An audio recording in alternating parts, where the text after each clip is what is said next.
Hello friends, मेरा नाम है यशिका और ये कहानी है दो दोस्तों की, जिसमें से एक दोस्त अपनी कहानी बता रहा है कि मेरा नाम रहमान है और मैं उत्तर प्रदेश का रहने वाला हूँ।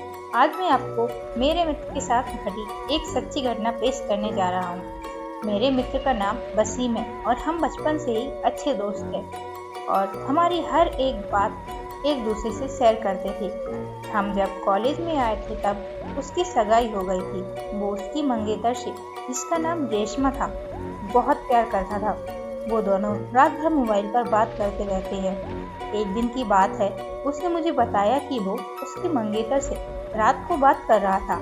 वसीम ने उसकी मंगेतर से मिलने के लिए बोला तो उसकी मंगेतर बदली हुई आवाज में बोली, तू ज्यादा मत बोल वरना तेरे को वहीं दफन कर दूंगी।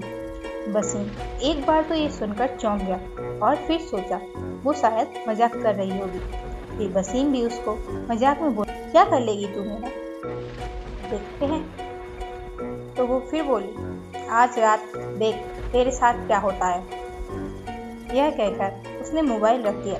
अगली सुबह जब वसीम मुझसे मिला तो वो अपनी आप बीती बताने लगा।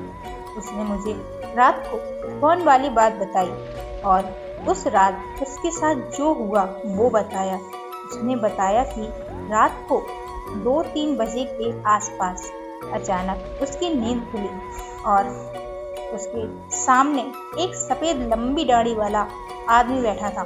वो बोलने लगा, ले आ गया मैं, अब देख तेरे साथ क्या होता है।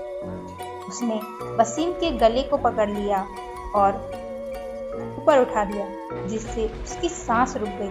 वसीम ने उसी वक्त अल्लाह का नाम लेते हुए नमाज पढ़ना शुरू कर दिया और वो उसके सामने से गायब हो गया।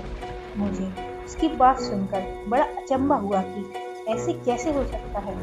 उसके अगले दिन वसीम ने फिर अपनी मंगेतर से मोबाइल पर बात की और बोला, कल रात तुम मुझे क्या अनब समय बोल रही थी। उसकी मंगेतर ने कहा, ऐसा कैसे हो सकता है जबकि कल तो मैंने फोन ही नहीं किया था। ये सुनकर वसीम के रोंगटे खड़े हो गए और उसने तुरंत फोन काट दिया। उसी वक्त वसीम ने मुझे फोन किया कि उसकी मंगेतर की तबीयत खराब है और कल उसके घर पर चलना है। अगले दिन हम दोनों तैयार होकर वसीम के मंगेतर के घर गए। वहां हमने दरवाजा खटखटाया तो उसकी मंगेतर सामने खड़ी थी और बदली हुई आदमी की आवाज में बोली, तू फिर आ गया ना, तूने अगर अंदर कदम रखा तो यहीं पर तेरा जनाजा निकाल दूंगी। वसीम बोला, ये क्या बोल रही है तू। वसीम आगे था और मैं पीछे। जैसे ही उसने घर में कदम रखा, उसकी मंगेतर ने दीवार पर टंगी तस्वीर उतारकर वसीम के सर पर दे मारी। सर से खून बहने लग गया। वसीम के ससुर और सालों ने उसकी मंगेतर को पकड़ कर बिठाया। फिर उसकी सालों ने वसीम के सर पर पट्टी बांधी। रेशमा के दादाजी ने बताया कि रेशमा को जिन्न का साया लग गया है। इस पर वसीम के ससुर ने उन्हें अपना मुंह बंद करने को कहा। थोड़ी देर रुककर हम वहां से सीधे अस्पताल जाकर ढंग से पट्टी करवाई। उसके अगले ही दिन मुझे वसीम का फोन आया कि रेशमा की तबीयत बहुत खराब है और वो अस्पताल में भर्ती है।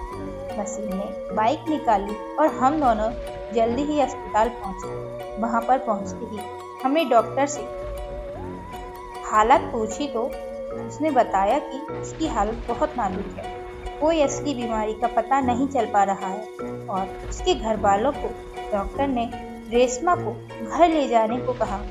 सभी हैरान थे कि ऐसी क्या बीमारी है जिसका इलाज डॉक्टर के पास भी नहीं है।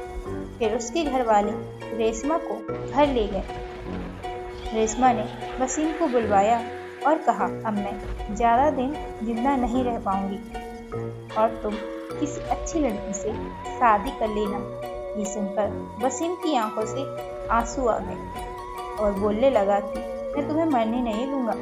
फिर रेशमा के दादाजी ने पास ही के पीर बाबा के पास ले जाने को कहा। हम उसको पीर बाबा के पास ले गए और पीर बाबा ने बताया कि इसको एक बुरे जिन ने पकड़ लिया है जिसकी वजह से वो इसके शरीर को नुकसान पहुंचा रहा है। अब बहुत देर हो गई है।